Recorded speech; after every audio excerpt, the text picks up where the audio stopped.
அடுத்தது சுவாமி மலையிலிருந்து மன்சூர்ங்கிற சகோதரர் கேட்குறார், மழை பெய்யும் நேரத்தில் ஜும்மாவையும் அசரையும் சேர்த்து தொழுகை வைக்கிறார்கள், இந்த தொழுகை கூடுமா அப்படின்னு கேட்குறாங்க. அதாவது ஊரில் மழை பெஞ்சிக்கிட்டு இருக்கு, மழை பெய்யும் பொழுது 2 தடவைலாம் அவங்களுக்கு வர முடியாது. ஜும்மாவுக்கு வந்துவிட்டு அசருக்கும் வாங்கன்னா அது கஷ்டமாக இருக்கும்.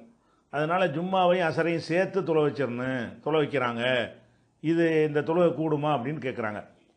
அதாவது இஸ்லாம் இந்த விஷயத்துக்கு வேற ஒரு நல்ல வழி காட்டி இருக்குது.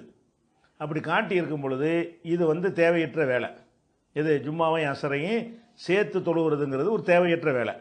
ஏன் தேவையற்ற வேலைங்கிறோம்னு கேட்டால், அதாவது ரசூல் ஸல்லல்லாஹு அலைஹி வஸல்லம் அவங்களுடைய காலத்தில் இந்த மாதிரி மழையோ அது மாதிரியான புயலோ மக்கள் வெளியே வர முடியாது என்கிற நிலை வறுமையானால் எந்த தொழுகைக்கு இருந்தாலும் சரி ரசூல் ஸல்லல்லாஹு அலைஹி வஸல்லம் என்ன செய்வாங்கன்னு கேட்டால், 5 தொழுகைக்கு பதிலாக 1 தொழுகைக்கு வாங்க, ஜம்மு பண்ணி தொழுதுக்குருவோம் அப்படின்னு சொல்லாமல் என்ன சொல்லுவாங்கன்னு கேட்டால், அலா சல்லு ஃபிர் ரிஹால், பாங்கு சொல்லும் பொழுது ஹையால் அஸ்ஸலாங்கிறத சொல்லவே மாட்டாங்க.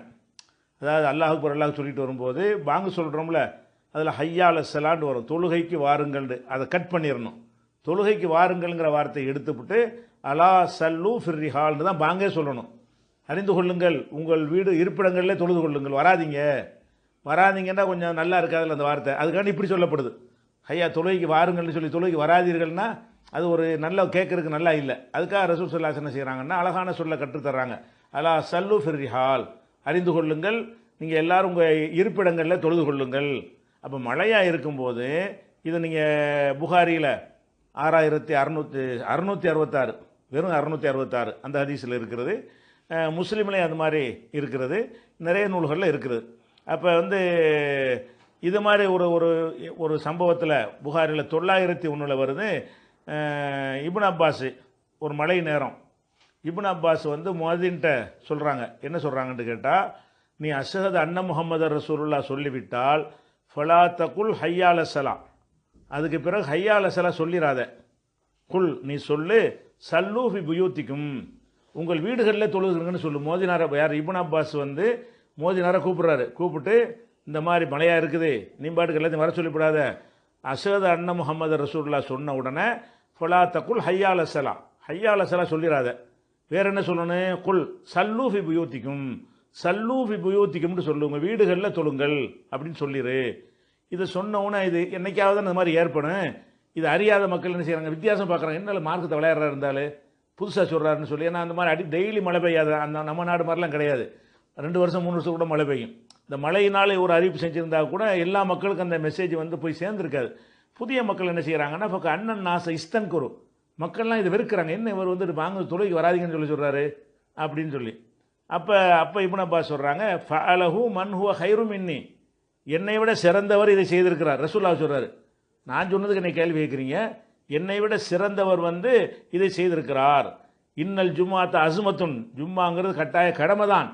இன்னி கரிஹித்து அன் உஹுரிஜக்கும் தம்சூன ஃபித்தீனி, நீங்கள் களிமண்ணில் நடந்து நீங்கள் சிரமப்படுவதை நான் விரும்பவில்லை அப்படின்னு சொல்லி இப்னு அப்பாஸ் அவர்கள் என்ன செய்கிறாங்க, ரசூலுல்லாஹ் செஞ்சதாக ஆதாரத்தை காட்டி இப்படி சொல்கிறாங்க.